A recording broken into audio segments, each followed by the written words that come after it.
Alors bonjour, dans cette troisième vidéo sur notre jeu en Godot 3D, on va voir comment déplacer le joueur.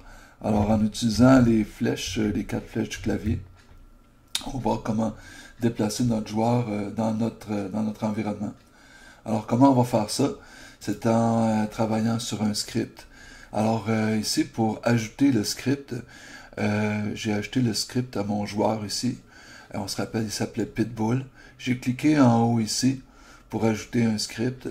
Puis il m'a fait un script un kinematic body. Alors on voit en haut ici, je pourrais revenir, si je clique sur le 3D, je reviens à mon jeu, je m'en vais dans le script, en autant que j'ai cliqué ici sur mon joueur. Alors ça, tu vas avoir à taper ça ici. Fait que tantôt, tu arrêteras la vidéo, puis tu vas pouvoir taper ça. Puis ça va jusqu'à la ligne 29 ici. Alors, tu vas pouvoir revenir là-dessus en arrêtant la vidéo.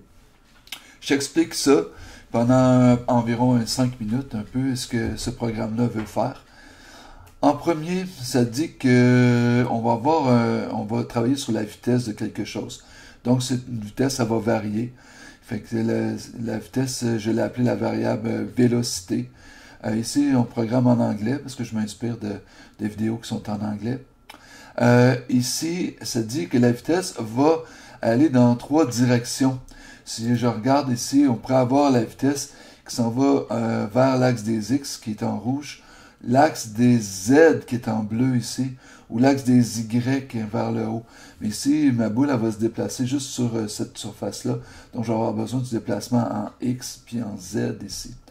Alors, ici, le vecteur 3, le vecteur, c'est une méthode qui dit à l'ordinateur que je veux aller faire des déplacements dans ces 3 sens-là, X, Y, Z.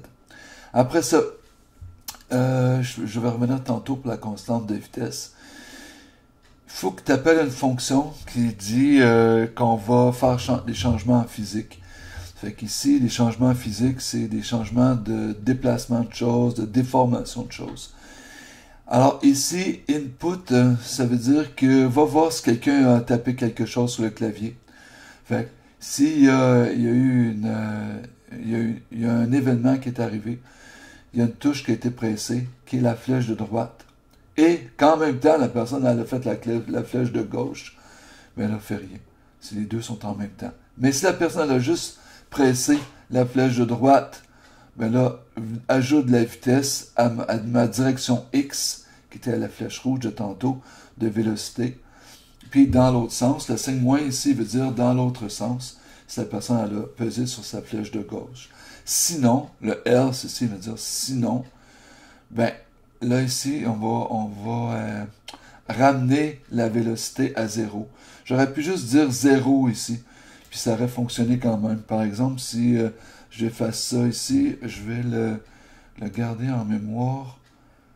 OK, ici je vais faire copier ça. Puis ici, après ça, je vais juste effacer cette section-là. Si j'avais dit, si la personne ne touche à rien, met la vitesse à 0, ça va fonctionner quand même. Si je le fais fonctionner, on voit que si je le déplace, il arrête sec ici. Fait que, tandis que si on voit là dans l'autre direction Z, il arrête tranquillement. Fait que, ici, la fonction lerp, que je vais voir ici, lerp, c'est une fonction pour que ça arrête tranquillement. Ça dit, c'était à une certaine vitesse, rends-la à 0 en diminuant de 0.1 à chaque framerate que tu vas mettre. Alors ici, je vais aller la remettre comme elle était tantôt dans mon programme. Colle-moi ça. OK. Après ça, ici, j'ai tout fait ça pour l'axe des X, pour me déplacer de gauche à droite.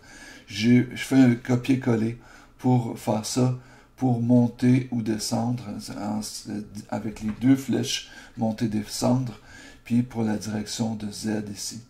Là, tu vois ici, au lieu de marquer que la vitesse c'est 5 à chaque fois, j'ai fait une constante, puis je reviens à ce qu'il y avait au début. La constante, c'est juste, je l'ai mis en majuscule parce que c'est ce qui suggère là, que nos constantes, on les met en majuscule. Ça veut dire qu'à travers mon programme, ça ne changera pas. La vitesse, ça peut changer, mais C'est-à-dire ma constante de vitesse. Si je mets 6 au départ, si je la change pour 2, bien là, ma boule, elle va avancer vraiment moins vite parce que, je vais vous le montrer ici. Si on regarde, oh, mon joueur se déplace très, très tranquillement. Donc, je veux être capable, juste dans un clic, de changer la vitesse dans toutes les directions, puis pas avoir à faire d'erreur. Donc, tu vois, j'ai 4 fois cette constante-là de vitesse. Puis ici, je peux, dans mon programme, la changer juste une fois. 6, je trouve que c'est une bonne vitesse, mais après, tu peux t'amuser avec ça. C'est juste à la fin que j'ai appelé la méthode Move and Slide. Ça veut dire, ça, c'est la méthode qui fait que ça se déplace. Je dis, va voir qu'est-ce qui est pressé, puis à la fin, fais le mouvement selon qu'est-ce qui a été pressé. S'il n'y a rien qui a été pressé, ben, la vitesse est à 0, il ne bougera pas. Fait 60, on peut dire, là, ce processus-là de physique, 60 fois par seconde, il va lire s'il y a quelqu'un qui a touché au clavier, puis après ça, il fait le changement. Et ça, c'est le résultat qu'il va aller faire. Donc, c'était... S'il y en a qui ont des questions par rapport à ce script-là, vous pouvez me poser directement.